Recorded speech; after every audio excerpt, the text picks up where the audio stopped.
The thing is, we started out with the festival with the Taormina Arte Festival, which is a festival which includes either theater, opera, and ballet, and concerts, so whatever, really.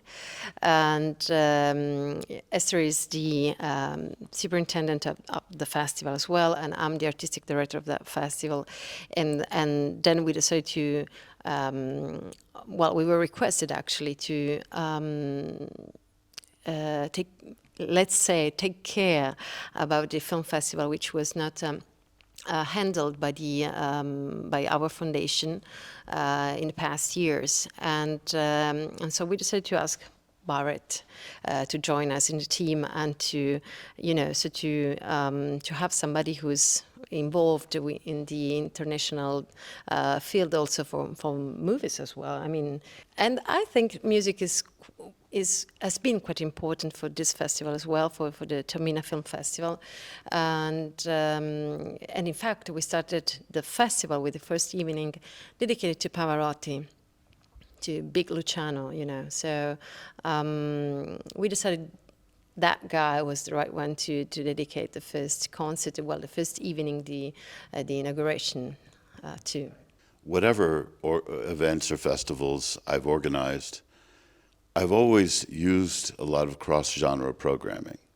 So, for example, when I had my festival in Tuscany, which was the Tuscan Sun Festival, it was a music festival primarily, but I also involved a lot of actors, and we involved them in the festival, and they were doing theater pieces and co-production. So it was only natural, I think, Beatrice's idea of starting with the Pavarotti event was a fantastic idea, because it also, I think, gives a nod to Italian culture, this ancient theater that we have here that's 2,500 years old, where music, dance, theater has been performed for centuries.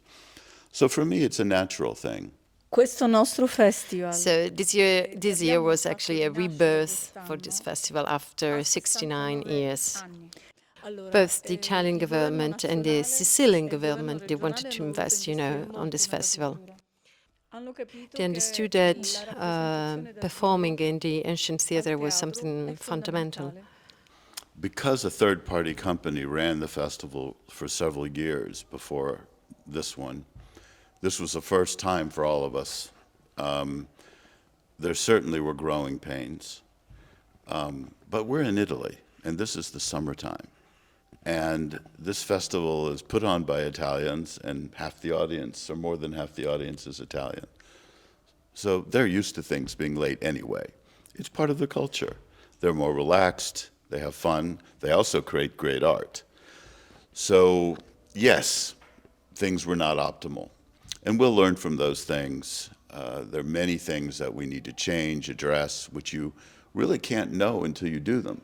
And because of the growth of the festival, we didn't have people like Harrison Ford here for a while. So even in the recent experience, even for the other parties that ran this festival, this is new. So we'll learn from it.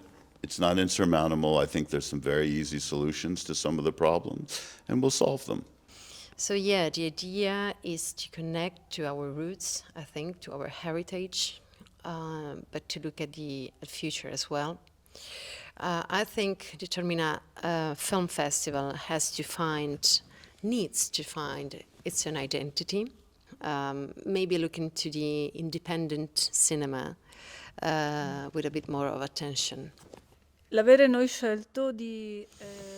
I believe in a period of crisis for cinemas and cinema theaters, to go back in a theater and watch movies together. That was an important message. Because during pandemic and even after the pandemic, the way we watch movies has changed completely. We watch movies alone, not as a common right, let's say. We would like to pay more attention to the independent cinema, to comedy, which belongs to our history, and spectacular movies, because the main purpose of this festival is to host, to embrace the desires of our audience.